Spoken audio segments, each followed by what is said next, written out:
there's a chance he can call. There's a chance he can call. There's a 1% chance he can call, and I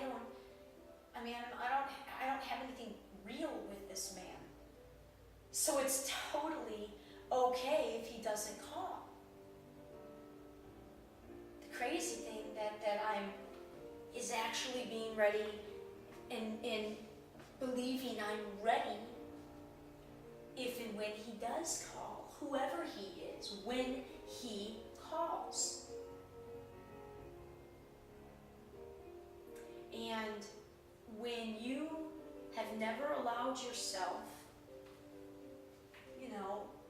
most people, if you're married, well, probably not. I was going to say, most people, at some point though, you were probably in love with one another when you get married. And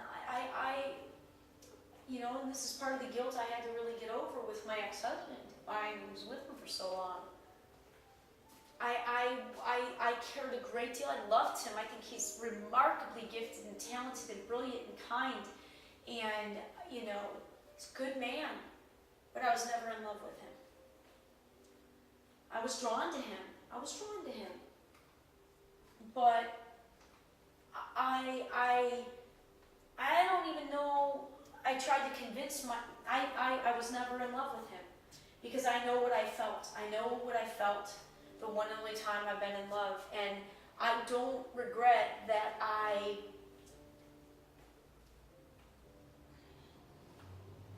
comparing all the feelings, the connections I've had with men to that connection has not served me poorly.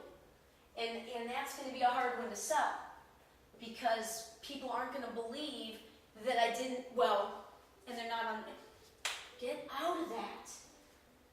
Get the voice out of your head that is just let it come out however it's going to come out.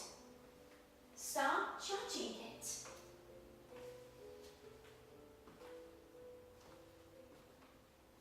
Come on. I know now, as a result of my awakening, that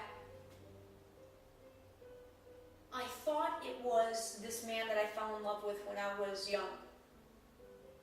I was drawn to him I was drawn to him the first 2 times I saw him. Before the 3rd time, which is when I actually met him, I was young. The first 2 times I saw him, I was only 13. I was young. But I noticed this dude. I remember both times. And I noticed him. And again, I was attracted to older brother. I was just needing somebody who loved me, like knew me and loved me and could help guide me and take all this. I just didn't fit in with people my own age. I was holding myself back at a very, that's just the thing. It wasn't conscious. That's why I held myself back. It's like I kind of know I've been holding myself back as an adult, but not nearly as consciously as, no. I gotta say, just within the past month, I've only recognized, holy crap, I've been keeping myself back to make other people comfortable. They all can't take it, so I've been made to believe that I can't take myself. I can take myself just fine. Finally.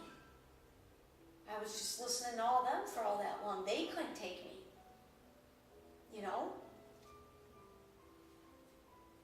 All the criticism and judgment.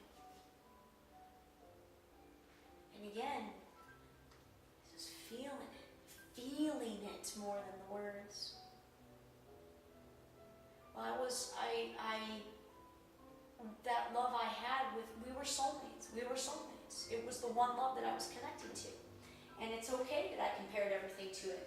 Because what hit me very strongly when I was in the Tetons, I want to say it was that day in that field, I want to say it was day 3 in the Grand Tetons, in June of 2011. It was the happiest I've ever, oh my God, I couldn't believe it. one of my most favorite places out of the places I've been, in Australia, Japan, and here in the States. I love the Tetons. Coming off of this year of spiritual awakening, this mission, I mean, I could not believe how happy I was. And I'm just by myself hiking, all day. And this was day 3, and I got this overwhelming feeling of perfect. Holy crap. Wow. I got it. I got it. This is perfect. And it'd be perfect if I was sharing this with somebody. It was perfect with just me and some of the most beautiful nature in our country. And me at the place that I had been in, I had finally made my own happiness a priority. I had finally decided to love myself and stop judging and criticizing myself all the time. And instead, find all the parts of me and embrace that are amazing and learn